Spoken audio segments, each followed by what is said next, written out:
Coloquio Internacional, de los Tratados de Trujillo a la Diplomacia Bolivariana de Paz. 200 años del encuentro entre Bolívar y Morillo. Los días 25, 26 y 27 de noviembre. Invitan Centro de Estudios Simón Bolívar, Comisión Presidencial Bicentenario de la Batalla de Carabobo. Mi nombre es José Rivera. Fui integrante de las extintas Fuerzas Armadas Revolucionarias de Colombia, FARC-EP, y en la actualidad soy militante del partido Fuerza Alternativa Revolucionaria del Común, surgido a raíz de los acuerdos de paz de La Habana. En mi condición de responsable nacional de la Comisión Bicentenario del partido, doy mi saludo a los compañeros del Instituto Simón Bolívar, de la Red de Historia, Memoria y Patrimonio de Venezuela y la Comisión Binacional Bicentenario Orinoco Magdalena. Y agradezco el espacio que me dan para comentar algunos aspectos del Tratado de Santana, particularmente en el marco del estudio con ocasión del Bicentenario que se viene realizando de los acuerdos de Trujillo. Hablar de la valoración acertada de la historia y particularmente de los sucesos que han afectado a todo un continente es un tanto complejo. Si lo hacen los propios protagonistas de los hechos, pues este análisis se ve contaminado por las pasiones que en ellos despiertan los sucesos. Pero si se hace desde la perspectiva del tiempo, hoy estamos hablando ya de 200 años que se cumplen el día de mañana. En esas condiciones, nosotros también al analizar, lo hacemos mediados por las propias experiencias de vida de cada uno de nosotros. Es decir, en nosotros despiertan simpatías o despiertan rechazos los sucesos acaecidos, en tanto tenemos una posición frente a la sociedad. Necesariamente el análisis es político y cada uno de nosotros tiene una posición política frente a los sucesos. La imagen de Bolívar ha sido una imagen manipulada de acuerdo a los intereses de los historiadores en cada momento histórico. Bolívar fue en algunos momentos el objeto a destruir, con intereses muy concretos. Por ejemplo, Bolívar desarrolló acciones que lo llevaron a confrontar de manera directa al imperialismo norteamericano, que no ocultó sus simpatías por la corona española y que llegó a aportarle barcos con armas, los cuales fueron retenidos por Bolívar en el río Orinoco. Ese Bolívar fue objeto de persecuciones, fue objeto de intentos por no solamente eliminarlo físicamente, sino también por eliminar su memoria. Pero en otros momentos de la historia, y para otros grupos de historiadores, Bolívar ha sido una inspiración, un ejemplo de lucha, un ejemplo de dignidad y de humanidad. Pero para tener una aproximación lo más objetiva posible a los fenómenos, hay que apoyarnos en lo que el mismo Bolívar dice, en las cosas que él ve en su momento. Hablar de los acuerdos de Santana en el marco de la lucha por la paz, hay que hacerlo teniendo en cuenta que son el resultado de una guerra y del estado cambiante de las fuerzas en el desarrollo de la misma,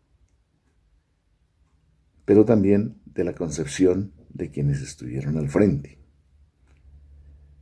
Un tratado de paz siempre está relacionado con los hechos violentos del desarrollo de la guerra. El tratado de regularización del tratamiento de la guerra está atravesado por esos mismos intereses. Por un lado, están en el momento mismo de la firma las fuerzas de Morillo y las fuerzas de Bolívar enfrentadas. Vienen con una carga histórica. España fue invadida por Francia y los ejércitos napoleónicos fueron derrotados por los españoles. En el momento en que el rey de España vuelve a ejercer, en el momento en que han lanzado de su territorio a los españoles, en ese mismo instante el rey decide reconquistar las colonias en territorio americano, en las cuales había crecido de una manera formidable el deseo de independencia. No se había quedado ya en la simple manifestación de deseos, ya contaba con una experiencia militar. Recordemos que el movimiento de los comuneros fue un movimiento que se dio a finales del siglo XVII, a finales del siglo XVIII, en todo el continente. Hubo comuneros en Chile, en Uruguay, en Perú y en Colombia. En todas partes sufrieron fuertes derrotas militares y fueron objeto de crímenes de lesa humanidad, crímenes de guerra, como fue el ser condenados a muerte y descuartizamiento posterior. Ese hecho vuelve a manifestarse en el momento en que España decide la reconquista. Envían a un general del ejército español, general que había sido protagonista de los sucesos que llevaron a la derrota del ejército napoleónico, pero que además de ser un alto oficial del ejército español, era un miembro de la nobleza. Es decir, estaba en él integrado toda la concepción de la clase dominante en ese momento que controlaba el Estado español. Ese señor noble, por nombramiento, conde de Cartagena, España, viene y desarrolla una práctica militar concreta en territorio americano. Es el ataque indiscriminado a la población y es el carácter criminal de esa represión lo que se manifiesta desde el momento de su desembarco. Grandes personalidades, no solo de la lucha independentista, sino de la vida en general de la sociedad de comienzos del siglo XIX, vieron sus cuerpos colgando de las horcas, fueron fusilados porque habían manifestado en algún momento alguna simpatía por las acciones independentistas o manifestaban su rechazo a la actitud del rey. Eso trajo como consecuencia la muerte de miles de patriotas, pero también trajo como consecuencia el agravamiento de la situación de miseria de la población, que no solamente tenía que buscar las maneras de sobrevivir, sino que tenía que pagar los impuestos a la corona para sostener el ejército español que los estaba agrediendo. En esas condiciones se desarrolla la guerra a partir de la llegada del llamado pacificador, don Pablo Morillo.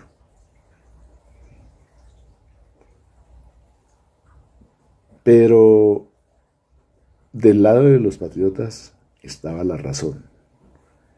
Si bien las armas americanas no tenían el brillo de haber derrotado al militar más importante de la época en Europa, eran considerados por los españoles una banda de desarrapados. Eran vistos como un sector de pobres infrahumanos, al punto de que el mismo ejército español decidía no hacer persecuciones a los patriotas en terrenos que le eran el hábitat natural del ejército patriota.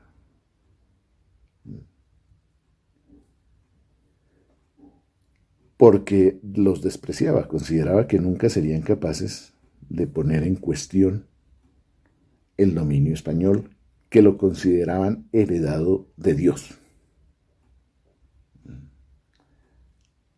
En esas condiciones se desarrolla la lucha por la independencia, pero si bien es cierto, las armas españolas logran someter a la población en un comienzo, esta situación fue variando. Ese grupo de desarrapados, ese grupo de soldados que no tenían ni siquiera uniforme y que no eran considerados unos soldados, sino que eran considerados bandas de criminales, tal como hoy se considera por parte de la burguesía a los luchadores revolucionarios. Ese grupo empezó a infligir derrotas al glorioso ejército español. Entre ellas es importante señalar que la derrota clave es la entrada de los patriotas a la sede del virreinato de la Nueva Granada, a Santa Fe, producto de la batalla del 7 de agosto de 1819 en el puente de Boyacá. Allí donde se destrozó al ejército español, se llegó a capturar a su comandante en jefe en ese territorio, el coronel José María Barreiro, y se convirtió en un momento de huida del representante del rey, el virrey don Juan Sámano. Ese momento es clave en el desarrollo de la guerra porque marca hasta qué punto el ejército español ha perdido la iniciativa en la guerra. Y cuando un ejército pierde la iniciativa en las operaciones militares, está perdiendo la guerra. Entonces, para 1820, cuando el pacificador Pablo Morillo propone el armisticio y el acuerdo de regularización de la guerra, no lo está haciendo como lo afirma el primer párrafo del acuerdo de Santana, por el espíritu de humanizar la guerra, porque lo promueva un espíritu filantrópico. No, lo está haciendo con un interés concreto: controlar en alguna medida el daño que el ejército patriota le ha causado. Tratar de salir lo mejor librado de una segura derrota militar. Esto ya se lo había planteado en una carta anterior Bolívar a Morillo, donde le dice: Vuestra Excelencia nos ha propuesto un armisticio.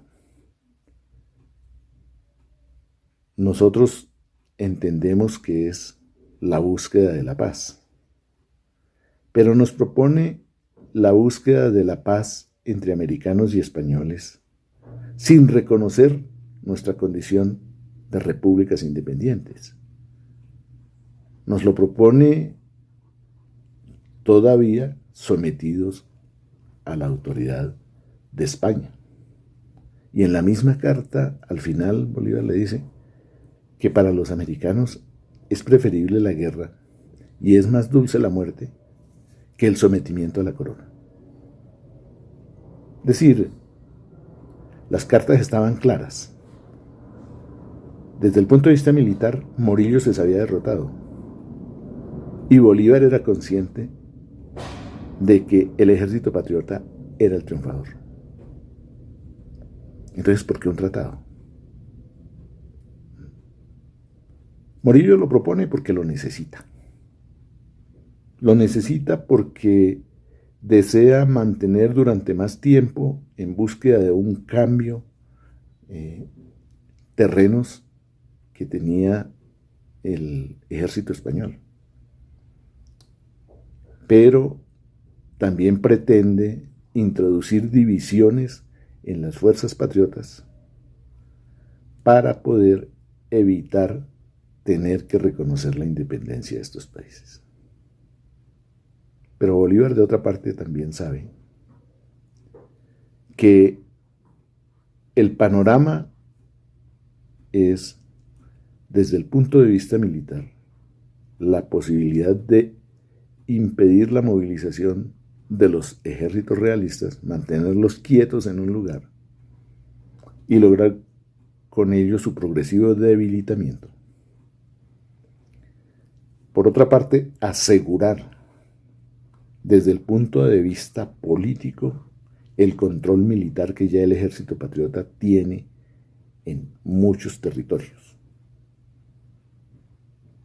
Y por otra parte, mostrarle al mundo, a una opinión internacional que ya en este momento se manifiesta simpatizante del movimiento independentista, que las nacientes repúblicas negocian de tú a tú, en igualdad de condiciones con la corona española.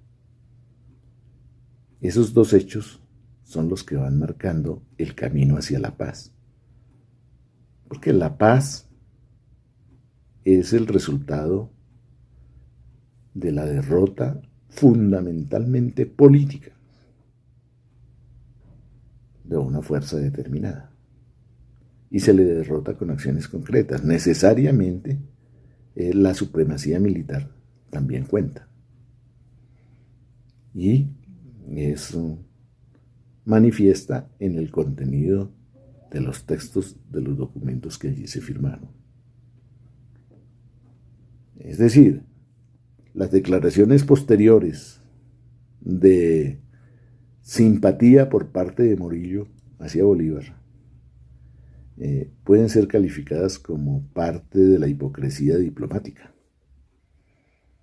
Pero no podemos desconocer que allí se jugó el desarrollo de la paz de ese momento en América. No solamente se estaba jugando para la República de Colombia, que en ese momento era algo materialmente muy distinto a lo que es Colombia en la actualidad. En ese momento la Colombia era definida por la Constitución de Angostura. Y el Congreso de Angostura entendía que Colombia era la unión de las provincias de Venezuela, la provincia de Caracas, la provincia de Cundinamarca, la actual Colombia, y la provincia de Quito, en Ecuador. Y era claro, y como se dio históricamente con posterioridad, que el conflicto militar continuaba en los terrenos hasta donde la política no lograba imponerse. De hecho, Bolívar esperaba que el resultado del armisticio era la rendición de Caracas por parte de los españoles. Y sin embargo, Caracas fue el resultado del desarrollo de posteriores acciones militares que terminan con la batalla de Carabobo. Pero también tenía claro Bolívar que esa paz no incluía a la provincia de Quito, que allí habría que conquistar militarmente ese territorio.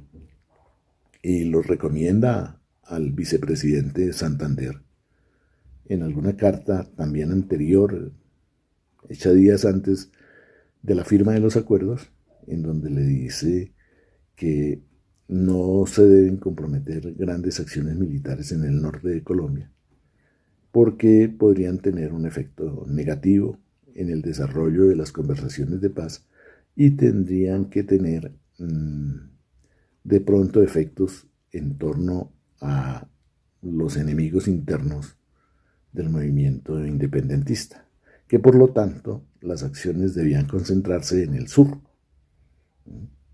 Y cuando se refiere al sur se está refiriendo a las regiones del Cauca, Nariño y lo que hoy en día es la República del Ecuador. Bueno, eso es parte de los comentarios que tengo que hacer. El tiempo de pronto nos establece algunas limitaciones, pero manifiesto mi disposición para que hacia adelante y en el marco de este bicentenario que va hasta el año 2021, podamos seguir intercambiando algunos conceptos. Muchas gracias. Coloquio Internacional, de los Tratados de Trujillo a la Diplomacia Bolivariana de Paz. Bueno, muchas gracias, queridos compañeros, por la invitación, compañeros, compañeras. Va nuestro saludo al Centro de Estudios Simón Bolívar, a la Red de Historia, Memoria y Patrimonio, a nuestra gloriosa Comisión Binacional Bicentenaria Orinoco Magdalena y a mis camaradas combatientes por la paz del partido FARC, que en medio de grandes dificultades avanzan en la conquista del corazón de nuestro golpeado pueblo. Bueno, y va el abracito respectivo al de Maro, que me sacó de mi papel de productora al de echar la hora, y sé que eso le ha valido algunas canas verdes. Bueno, para empezar, vamos a revisar brevemente en este bicentenario del armisticio y tratado de regularización de la guerra firmado en Trujillo entre nuestro Simón Bolívar y Morillo, estos y otros sucesos, haciendo algo de énfasis en los conceptos de identidad, reconocimiento y autenticidad, retrotrayéndolo muy brevemente, dado el tiempo y las megas, a nuestro tema actual. Para comenzar, queremos decir que la guerra es horrible, es terrible, es dolorosa, saca lo peor de la gente, y aunque nos muestre también lo mejor del alma humana, la solidaridad, la fuerza, la valentía o el amor, recuperarse de una confrontación muy larga, aún logrando los objetivos que la generaron, tarda mucho tiempo y es tremendamente complejo. Bolívar describe en dos documentos dirigidos a las naciones del mundo, uno en 1813 y otro en 1814, el estado de desolación y barbarie al que fue sometido el pueblo venezolano con la violación por parte de Monteverde de la capitulación de San Mateo en julio de 1812. El militar español, recordemos, se había comprometido a no tocar la vida y los bienes de los vecinos ni a formar proceso contra nadie por las opiniones políticas anteriores a dicho pacto. Sobre esa violación señala Bolívar. Abro comillas.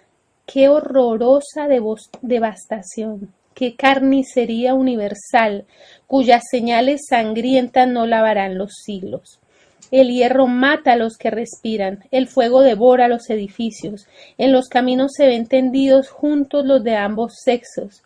Las ciudades exhalan la corrupción de los insepultos, se observa en todo el progreso del dolor en sus ojos arrancados, en sus cuerpos lanceados, en los que han sido arrastrados a la cola de los caballos. En Mérida, Barinas y Caracas apenas hay una ciudad o pueblo que no haya experimentado la desolación, pero la capital de Barinas, Guanare, Bovare, Barquisimeto, Cojedes, Tinaquillo, Nirgua, Guayo, San Joaquín, Villa de Cura, Valles de Barlovento, pueblos más desgraciados algunos, han sido consumidos por las llamas. Otro no tiene ya habitantes. Barinas, donde Puy pasa a cuchillo 500 personas, y hubieran sido 74 más si la pronta entrada de nuestras armas a aquella ciudad no hubiera quitado el tiempo a los verdugos para llenar su ministerio infernal. Bovare, donde trozaron las piernas y los brazos de los prisioneros hechos allí mismo en Yaritagua y Barquisimeto. Así describe Bolívar lo que va encontrando a su paso mientras batalla y avanza hasta Caracas, avanzando acompañado de los granadinos que ha ido ganando desde Cartagena. Y si bien va triunfando y la guerra está comenzando y él va encontrándose a sí mismo como un gran guerrero y conductor de tropa, este escenario macabro le impone serios desafíos. En los manifiestos citados, el Libertador le dice al mundo que la intención de los patriotas era hacer la guerra como se hace entre naciones cultas, pero los caminos fueron cerrados. Los patriotas fueron negados como contendores y como prisioneros fueron torturados y asesinados siendo defensores de la libertad.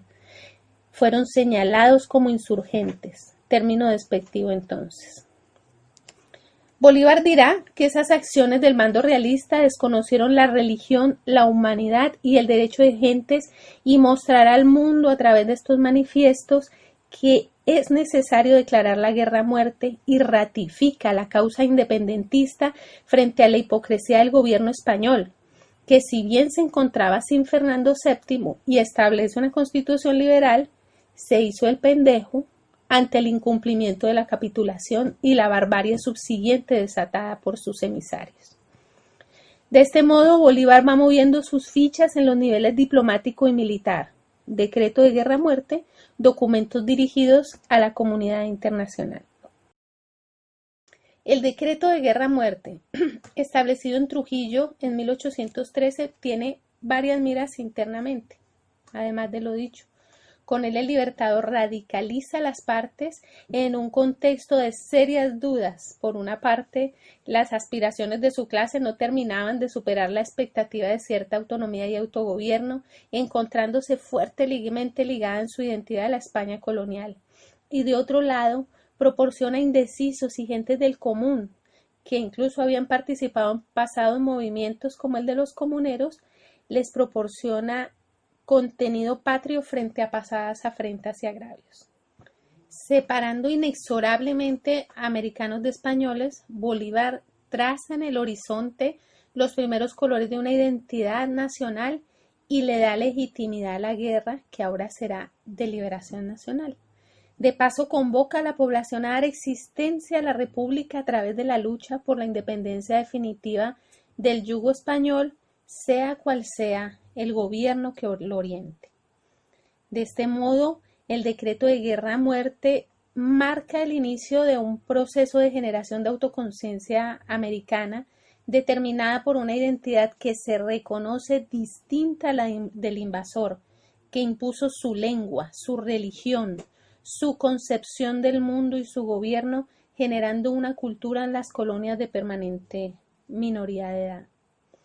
Esa identidad insurge no en el hecho de ser invadidos y colonizados, ni en la negación permanente del español que despreza al que nació en estas tierras, llamándolo, por ejemplo, manchado de la tierra, o tratando aún con más desprecio al indio, al mestizo, al pardo, sino en la negación reflejada en el incumplimiento a los términos de la capitulación y en ese desconocer nuestras justas y loables razones, llamándonos criminales, despedazando la carne americana, como dijo Bolívar, sin humanidad, religión ni derecho de gentes. Con el decreto de guerra a muerte, los hijos e hijas de América nos batiremos por ese reconocimiento de nuestro ser americano distinto al del colonizador y que merece respeto y libertad para autodeterminarse. 7 años después, luego de mucha sangre vertida de ambos lados y nuestras tierras arrasadas, allí mismo en Trujillo se sella con el abrazo de Bolívar y Morillo un armisticio y tratado de regularización de la guerra que se traducen para las y los patriotas en el esperado reconocimiento. La guerra adquiere entonces otra dimensión, la de guerra nacional de independencia con carácter internacional. El ejército libertador se configura en un oponente beligerante y sus combatientes dejarán de ser tratados como insurrectos, criminales, sanguinarios, etcétera, etcétera, ganando el derecho a ser canjeados por otros prisioneros, a no ser asesinados fuera del campo de batalla, a no ser enviados lejos de sus tierras, entre otros. El armisticio consistía en un cese bilateral del fuego, el cese de cualquier acción hostil y la definición de las posiciones que debían mantener por un periodo de 6 meses. Regularizar la guerra constituía el fin del decreto de guerra-muerte. En adelante se continuaría la guerra, como dijo Bolívar, conforme a las leyes de las naciones cultas. Como lo dijo Bolívar, desde el principio de la confrontación. Lo que vendrá después es el epílogo de la contienda militar, ya que con el tratado sellado en Trujillo, la victoria política quedó asegurada. Pues no se reconoció solo nuestra americanidad, sino a la República de Colombia y a su gobierno encabezado por Simón Bolívar, quien le había dado vida institucional a esa nueva entidad en el Congreso de Angostura en febrero de 1819 y que tenía sus bases jurídicas en la ley fundamental sancionada en diciembre del mismo año.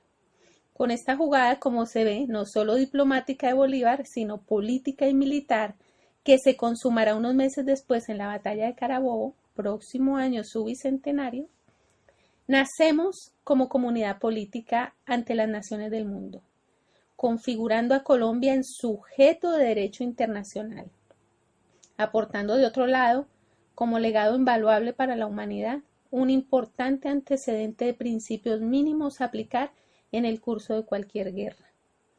La República de Colombia será entonces parte de la realización del proyecto esbozado en 1815 en la Carta de Jamaica, recordemos, en la que nuestro Simón, indagando sobre la naturaleza y cultura del continente, visualiza su potencialidad, planteando la idea de formar de todo el Nuevo Mundo una sola nación con un solo vínculo, con un solo gobierno que las confedere, para desde esa unidad ser el epicentro desde el cual las distintas naciones del mundo puedan discutir y tratar sobre los altos intereses de la paz y de la guerra. Si bien unos cuantos despreciaron el tratado de regularización de la guerra firmado en Trujillo en 1820, como le dice el Libertador a Delacroix en 1828, esos mismos los veremos más tarde buscando, una vez que despedazaron la patria, reconocimiento como republiquita.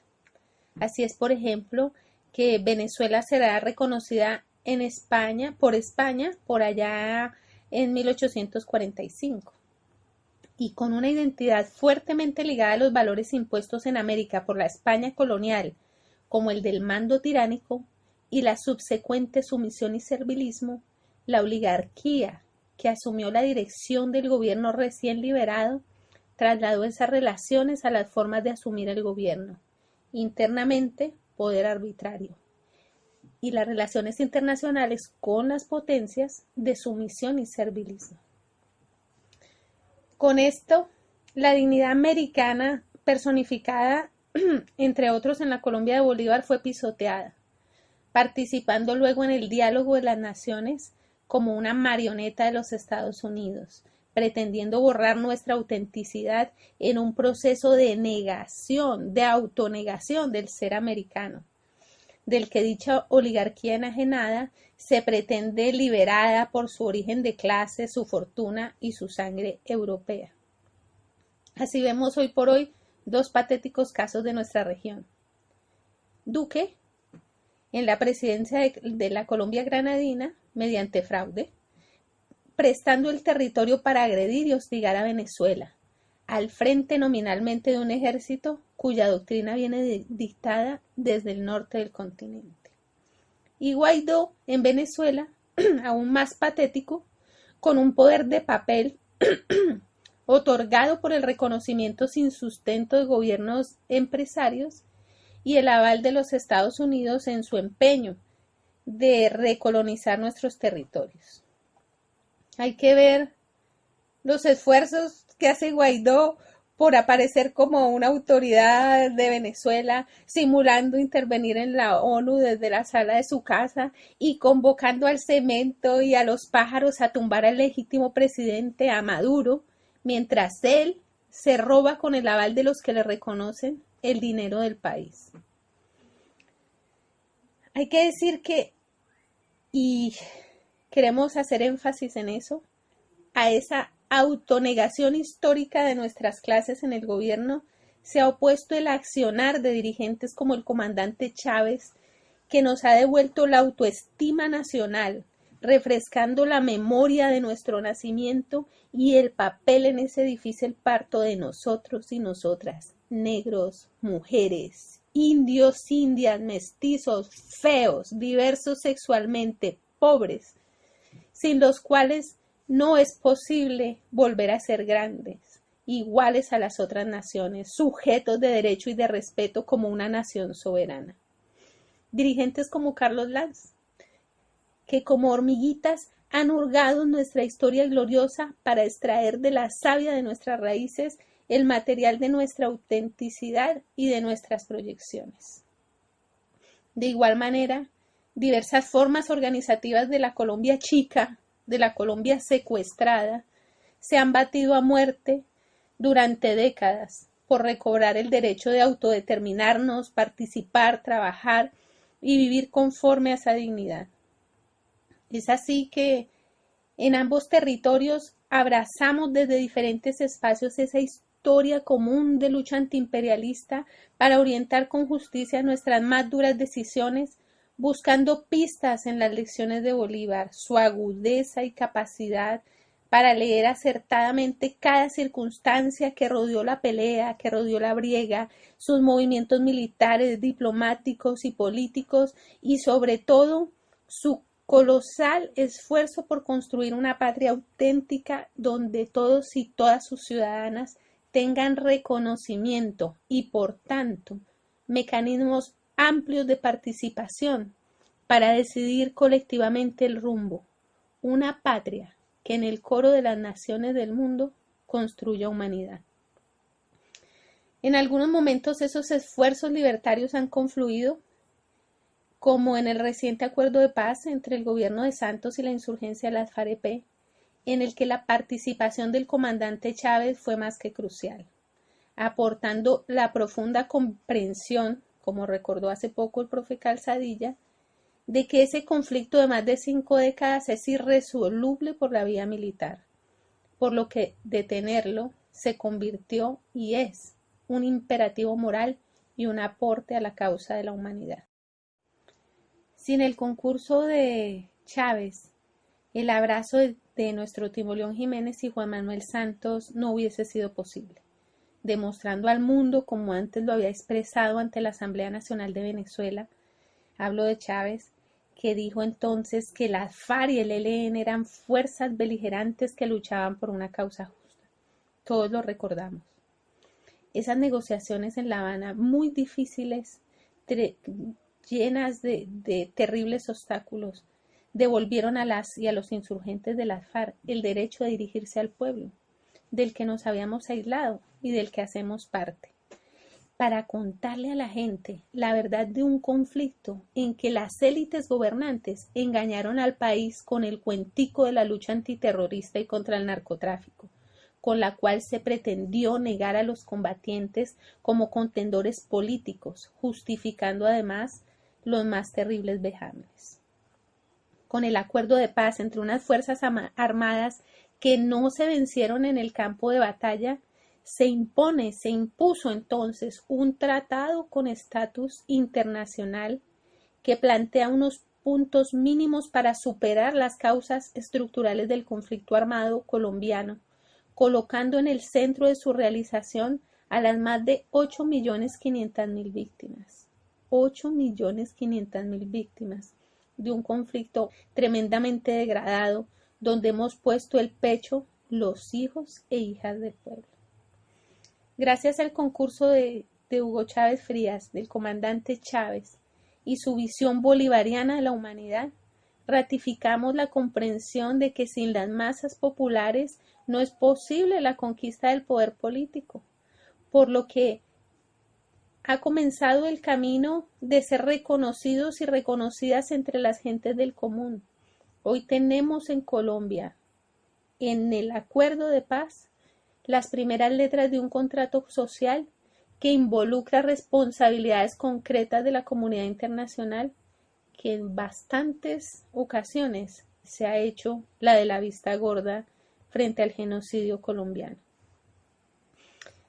Es así que algunas lecciones importantes del Tratado de Trujillo nos han puesto entonces a los hijos e hijas de Bolívar en el camino de mantener espacios de diálogo y negociación política con el enemigo que nos permitan establecer acuerdos para superar, atenuar o evitar la guerra y el bloqueo. El abrazo de Trujillo nos deja la lección que vencer en la confrontación requiere indagar, comprender el momento y las circunstancias externas e internas para de acuerdo con ello recurrir y combinar de acuerdo a la fuerza que se ha acumulado acciones de carácter militar, político y o diplomático. Cuando la guerra deja de ser medio y se convierte en el fin de la oligarquía, como en el caso colombiano, y el imperialismo, el fin de la oligarquía y el imperialismo, la paz es triunfo. Siendo entonces la paz el anhelo mayoritario y la guerra la excusa de la oligarquía como operador del imperialismo para mantener el poder político y los negocios, la paz deja de ser táctica y se configura en la estrategia. Nadie dijo que fuera fácil, pero es el camino. Muchas gracias, compañeros, y reitero el abrazo. Venceremos. Coloquio Internacional, de los Tratados de Trujillo a la diplomacia bolivariana de paz.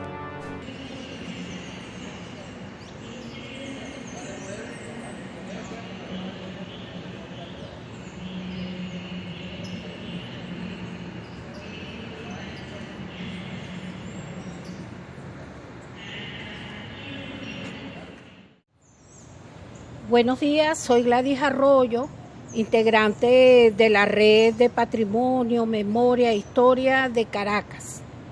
Hoy vamos a conversar un poco del significado de lo que se ha llamado en la historiografía venezolana el abrazo entre Bolívar y Morillo, y su significado histórico y su significado desde el punto de vista de las relaciones internacionales. Primero que todo debemos decir que aquel evento, aquel encuentro, es un encuentro de mutua confianza y se realiza en la ciudad de Santa Ana de Trujillo, en Trujillo, el lunes 27 de noviembre. Ese día, ambos líderes militares, Bolívar y Morillo, colocaron la primera piedra del movimiento que sellaba la amistad entre españoles y colombianos. Pero ese día también el padre libertador colocó la primera semilla de lo que 200 años después vamos a llamar la diplomacia bolivariana de paz. Bolívar y Morillo, en aquel encuentro que fue celebrado para homenajear los documentos que se firmaron, Bolívar y Morillo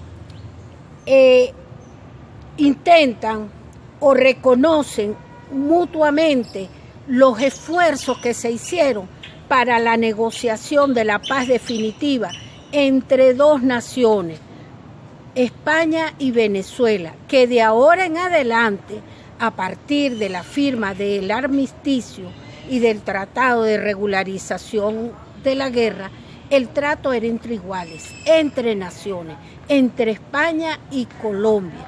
Y por eso Bolívar y Morillo reconocen los esfuerzos de las negociaciones y de los comisionados por ambos bandos para firmar aquellos acuerdos.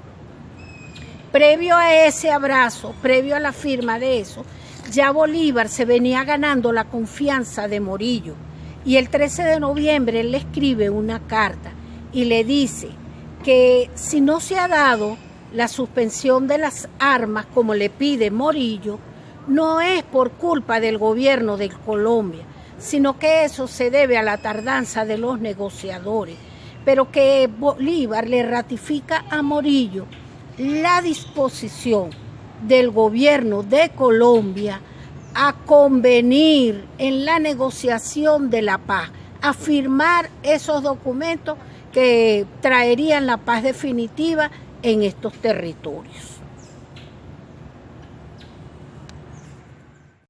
Bueno, 4 días después, el 17 de noviembre, Bolívar le vuelve a escribir a Morillo para agradecerle el acto de civilidad que tuvo para con el ejército patriota al devolverle, entregarle los prisioneros pertenecientes al batallón Dragones que estaban en manos del ejército realista. Y Bolívar, en un acto de reciprocidad, de generosidad, le devuelve a Morillo los prisioneros más aguerridos, más valerosos que tenía el ejército patriota y que pertenecían al bando de los realistas. Eso fue un gesto de amistad, de mutua confianza, y eso generó pues el ambiente propicio para ese encuentro final entre Bolívar y Morillo y para que se sellara la paz. Todo esto que hemos hablado es un referente para la Venezuela bolivariana, para nuestro gobierno, para la revolución bolivariana, para nuestra Fuerza Armada Nacional Bolivariana, para el pueblo de Venezuela, que en medio de una cruenta guerra que había destruido el territorio venezolano y había diezmado la población, los patriotas venezolanos, los patriotas neogranadinos, los republicanos, los colombianos, fuimos capaces de sentarnos con el Imperio Español a negociar la paz. Y lo logramos. Y eso es un logro bolivariano. Pero además de eso, Bolívar también agradece en ese encuentro con Morillo el reconocimiento al valor y la constancia que el jefe español hace de los colombianos. Asimismo, Bolívar reconoce todos los obsequios, el buen trato y la generosidad del líder militar español. Dice un historiador muy acucioso de Bolívar, Augusto Mijares, que Bolívar, para sellar aquel encuentro,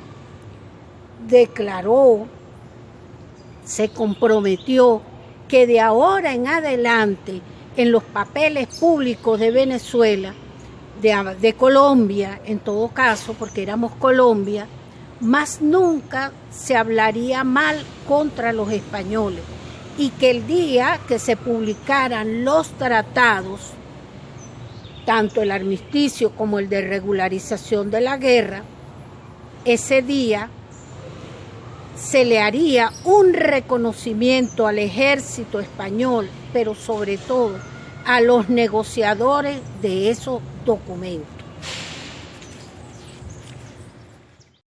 Que el abrazo entre Bolívar y Morillo, el encuentro entre los dos actores fundamentales de ese momento, de ese hecho histórico como fue la firma del armisticio y del Tratado de Regularización de la Guerra, ese acto debe considerarse un acto diplomático, pero también es un pacto de caballeros. Es un acto diplomático porque fue el encuentro de dos naciones de igual a igual, que se trataron de gobierno a gobierno para negociar y firmar la paz, que efectivamente se hizo y se puso fin a la guerra a muerte que existía en estos territorios.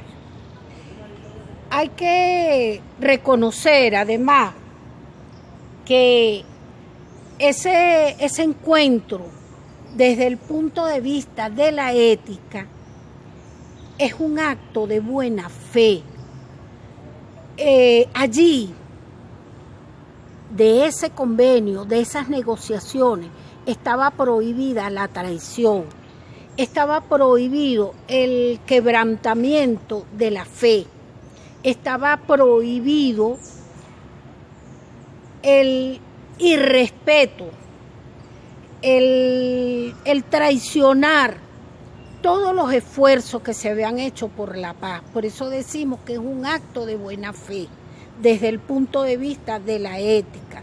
Es un acto que se logró con el compromiso de vida, es un acto que se logró cargado de probidad, como gustaba al libertador presidente.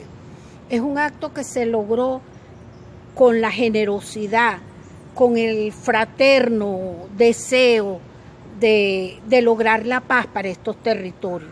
Por eso decimos que es un acto diplomático, pero también es un pacto de caballeros, porque allí se honró el honor, allí se honró la palabra empeñada, el compromiso entre los dos actores fundamentales de la guerra en aquel momento histórico. Por eso tiene de los dos, de lo diplomático y del pacto de caballeros. Pero algo muy importante, ese acuerdo es, digamos, la semilla, como lo dijimos hace poco, para lo que más tarde vamos a conocer o vamos a llamar el derecho internacional humanitario. Es decir, los y las venezolanos, los y las neogranadinos, somos pioneros en la doctrina del derecho internacional humanitario.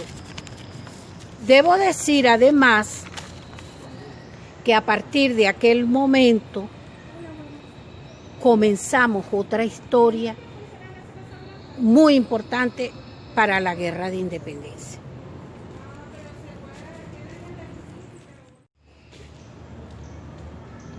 De ese encuentro debemos reconocer, y así lo debe saber nuestro pueblo, a los negociadores venezolanos en ese tratado, para la firma del tratado y del armisticio, al general Antonio José de Sucre, al coronel Briceño Méndez y al teniente coronel José Gabriel Pérez. Fueron ellos los republicanos que junto con el genio militar y político de Bolívar concibieron aquellos documentos que trajeron la paz y el reconocimiento de estos territorios por el Imperio Español. Hay dos cosas muy importantes que debemos considerar. Ahora nosotros, cuando se cumplen estos 200 años de la firma de esos documentos que son como la raíz del derecho internacional humanitario que conocemos hoy, es propicia la ocasión para que se revise la doctrina del derecho internacional humanitario y del trato o la defensa de la persona humana, porque las guerras han cambiado. La guerra que se ha declarado contra Venezuela, multiforme, multidimensional, es otra cosa distinta a aquellas del tiempo de Bolívar y de Morillo. incluso distinta a todo lo que hemos vivido en el siglo XX venezolano. Por lo tanto, en conmemoración de este bicentenario, de estos documentos, nosotros pedimos que las Naciones Unidas, que la representación diplomática venezolana asuma el debate sobre la doctrina del derecho internacional humanitario como homenaje a Simón Bolívar y a Pablo Morillo, pioneros en esta materia. Debo decir además que esos documentos son originales. Es el rompimiento de la colonización del conocimiento. Es un aporte original de los negociadores venezolanos. No habían antecedentes al respecto. Es original, no es copia de modelos de ningún país. Fue elaborado por neogranadinos y venezolanos. Y por eso, tal vez hoy debemos también reconocer con mucho regocijo, con mucha dignidad, el hecho de que nuestro comandante y líder eterno, Hugo Chávez, haya querido emular como homenaje a esos dos documentos históricos, emular la conducta de nuestros patriotas cuando se presentó la ocasión de la firma de los tratados de paz para nuestros hermanos de Colombia. Y así hoy lo reconocemos. Estoy muy agradecida por la atención que nos han ofrecido y quedamos abiertos pues al debate y a la discusión, porque estos son temas que enriquecen la hermandad de los pueblos, que enriquecen nuestra soberanía, porque esos documentos también son una expresión de soberanía. Buenas tardes, a nombre de la Red de Patrimonio, Historia y Memoria de Caracas, agradecemos la atención ofrecida.